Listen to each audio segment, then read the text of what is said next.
Imaginez que vous soyez confronté à des défis si uniques et intenses qu'ils semblent spécifiquement conçus pour vous. Cette vidéo examine des expériences profondes et bouleversantes auxquelles seuls quelques privilégiés font face, des événements qui repoussent les limites, soulèvent des interrogations essentielles et vous distinguent finalement. Ces événements ne sont pas aléatoires, ils représentent des étapes significatives d'un voyage distinct qui vise à façonner et à définir votre identité. En appréhendant ces moments, vous découvrirez pourquoi la vie vous dirige souvent vers les chemins les plus difficiles et comment ces épreuves sont essentielles à votre développement personnel. Avez-vous déjà vécu une expérience qui a radicalement modifié votre perception de vous-même ou du monde? Cela pourrait indiquer que vous empruntez un chemin peu parcouru.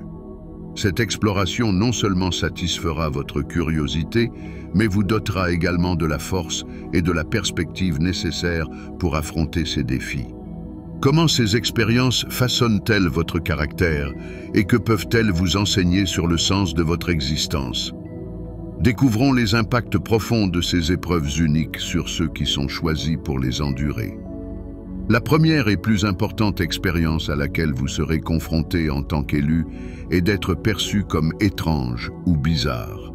Cela survient en raison de votre don de discernement. Par discernement, j'entends la capacité de percevoir la réalité sous-jacente de ce monde. Nous savons que des forces négatives dominent une part considérable du monde et que leur influence est omniprésente.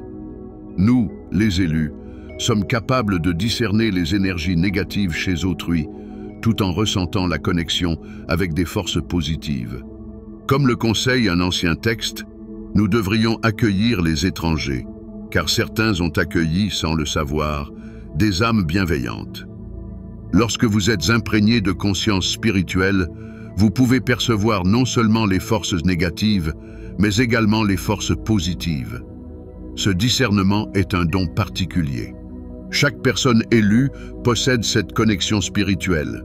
Il est impossible de prétendre à l'élection sans elle. Mais comment acquérir ce don?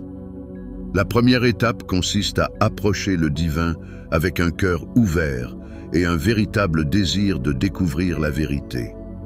Vous devez rechercher une présence supérieure à travers la réflexion, l'étude des enseignements de sagesse et l'engagement actif au sein d'une communauté reconnaissant le pouvoir spirituel. Cela vous permettra d'établir une connexion plus profonde avec le divin, transformant ainsi votre existence et ouvrant vos yeux spirituels. À mesure que vous progressez sur votre chemin spirituel, vous constaterez que les défis et les inspirations se renforcent. Il est naturel de douter ou de se sentir perdu, mais il est primordial de continuer à croire que Dieu vous guide. Le discernement spirituel ne consiste pas uniquement à identifier des êtres spirituels, il s'agit également de percevoir les événements de la vie sous un regard divin. N'oubliez pas d'user de ce don avec humilité et bienveillance. Il ne s'agit pas de juger autrui, mais de les assister dans leur cheminement spirituel. Avec le temps, vous apprendrez à associer sagesse spirituelle et amour inconditionnel, révélant ainsi la véritable nature divine dans vos actions et paroles. Notez qu'il est possible que les gens vous malentendent ou vous méprisent. Cela fait partie du combat spirituel évoqué dans 1 Corinthiens 12. Lorsque vous commencez à déployer vos dons spirituels, cela peut susciter des réactions intenses chez les autres. Certains peuvent ressentir de la peur ou de l'inconfort face à vos capacités. Cela atteste de la résistance des forces du mal qui cherchent à entraver votre chemin. Préparez-vous à faire face à des jugements erronés. C'est une lutte courante pour ceux qui sont élus. Être choisi implique également la possibilité d'être rejeté par le monde. Il ne s'agit pas uniquement de qui vous êtes, mais aussi de ce que vous représentez.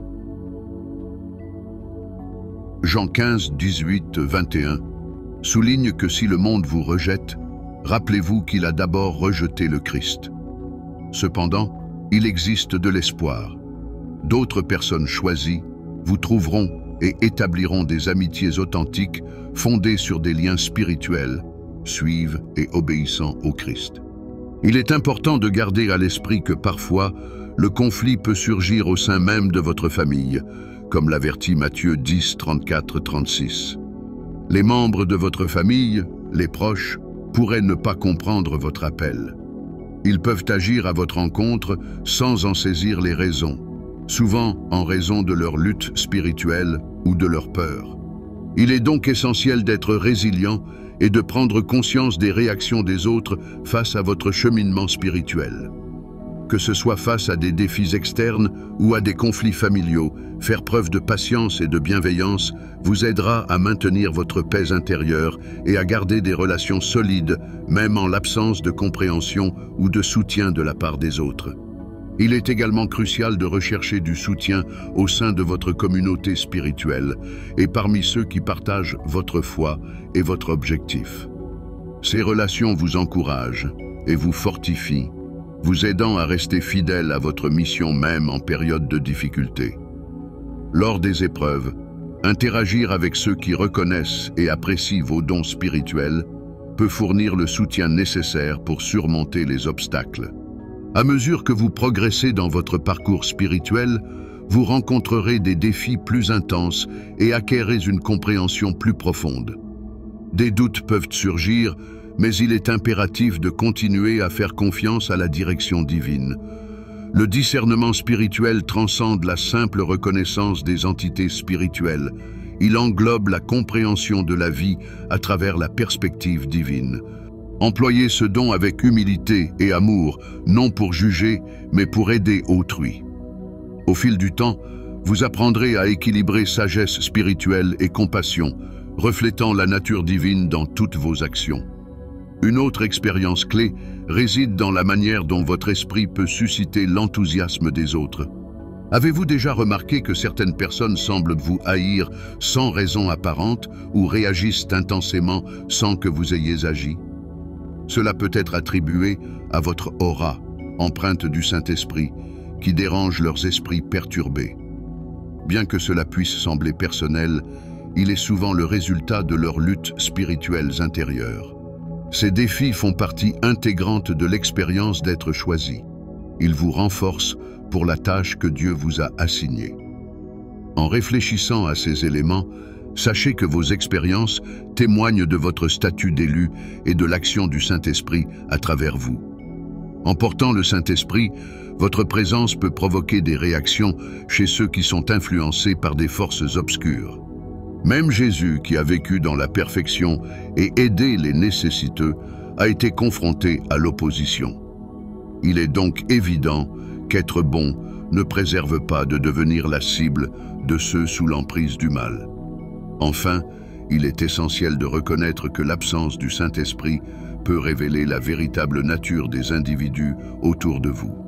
Ces réactions négatives, bien qu'elles puissent être douloureuses, indiquent que vous êtes sur la voie juste, respectant des valeurs divines qui remettent en question les éléments néfastes de votre environnement. Dans les moments difficiles, renforcez-vous en sachant que chaque épreuve contribue à votre croissance et à l'affirmation de votre foi. Il ne s'agit pas seulement de persévérer, mais aussi de manifester la force et la paix que le Saint-Esprit offre lorsque les circonstances se complexifient. La dernière leçon essentielle pour ceux qui se sentent appelés ou qui entament leur parcours spirituel est de ne jamais abandonner. Être choisi implique un réel engagement sur ce chemin. Il est crucial de persister face aux péchés et aux luttes spirituelles, même en cas d'échec. La Bible affirme qu'une personne de bien peut tomber 7 fois, mais se relève. Proverbe 24, 16. Il est impératif de se relever après chaque chute. Ne jamais abandonner, c'est ce qui distingue les élus des non-croyants. Le véritable repentir signifie cesser de pécher de manière durable et planifier d'éviter toute rechute, nécessitant un changement sincère au niveau du cœur et des actions. Dieu et le diable vous mettront tous deux à l'épreuve. Alors que le diable tente de vous écarter de votre voie, Dieu vous fournit la force et les outils nécessaires pour surmonter ces tentations. Comme le souligne 1 Corinthiens 10, 13, Dieu indique toujours une issue dans les situations difficiles.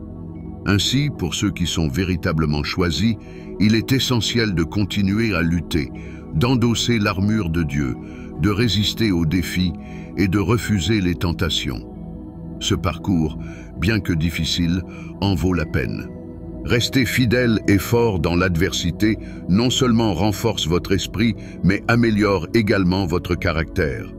Chaque défi surmonté constitue une étape de votre ascension spirituelle, vous rapprochant de votre véritable essence et de la volonté divine. Le 5e point concerne la solitude. Parfois, Dieu vous isole pour vous édifier.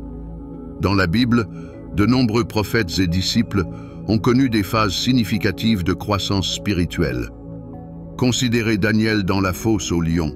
Bien qu'il ait été seul, les anges de Dieu l'ont protégé en fermant la gueule des lions. Job a aussi vécu une profonde solitude durant ses épreuves, perdant tout pour ensuite tout récupérer.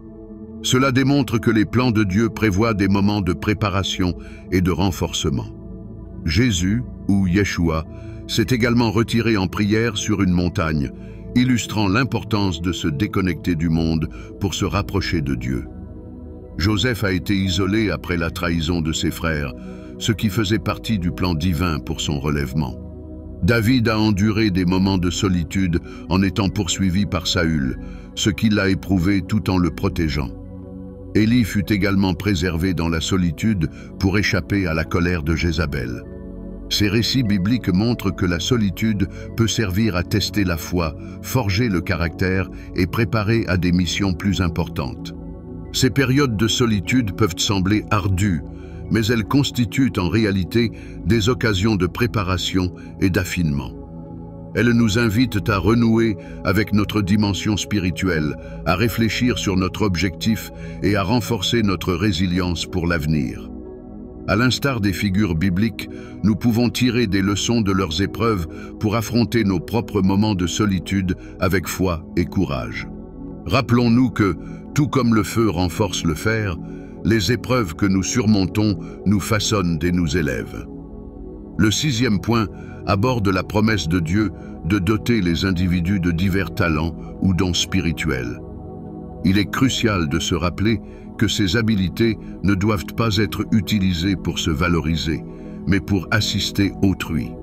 Comme l'indique 1 Corinthiens 12, ces dons sont destinés à renforcer la communauté chrétienne, cultivant sagesse, connaissance, prophétie, espoir et foi parmi les croyants.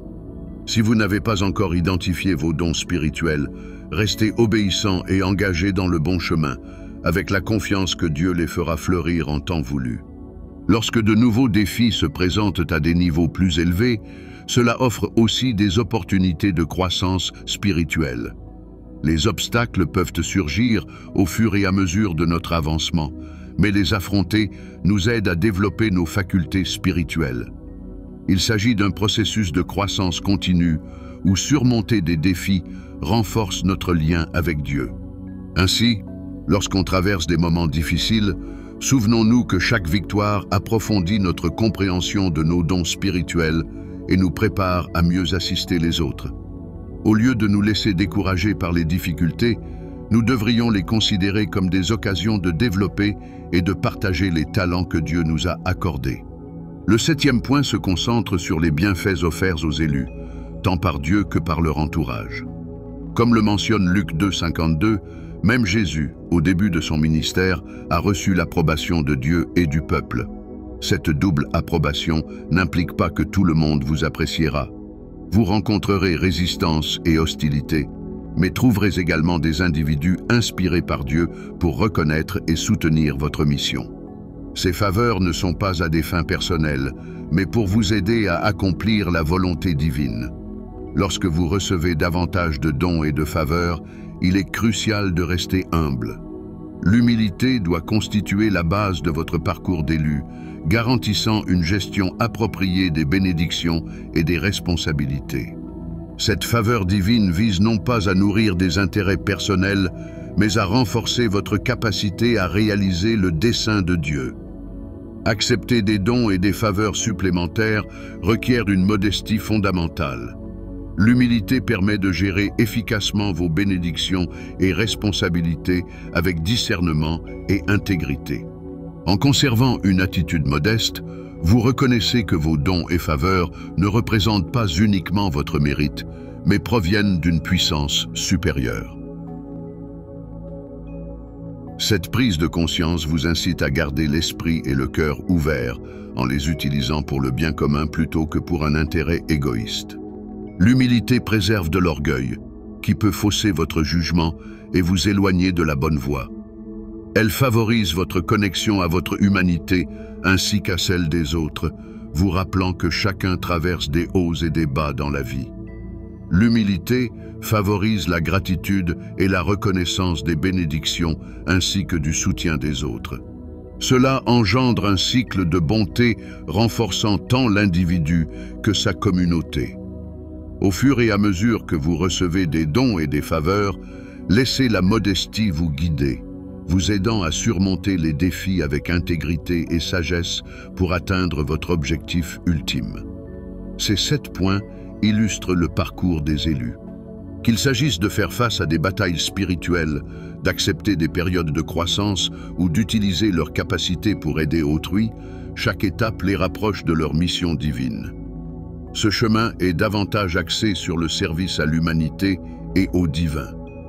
En s'engageant dans cette vocation supérieure, les élus transcendent leurs limites et deviennent des agents de changement positif dans un monde en quête d'amour, de compassion et de sagesse. Puisse leur avancée être courageuse, guidée par leur lumière intérieure. Si vous avez des expériences à partager concernant l'aide divine que vous avez ressentie, nous vous invitons à le faire dans les commentaires. Continuons à nous soutenir mutuellement dans nos parcours spirituels. Si cette vidéo vous inspire, n'hésitez pas à l'apprécier et à vous abonner pour d'autres contenus similaires. Merci pour votre soutien et votre participation. Paix et bénédiction à tous et souvenez-vous, vous n'êtes pas seul dans ce voyage.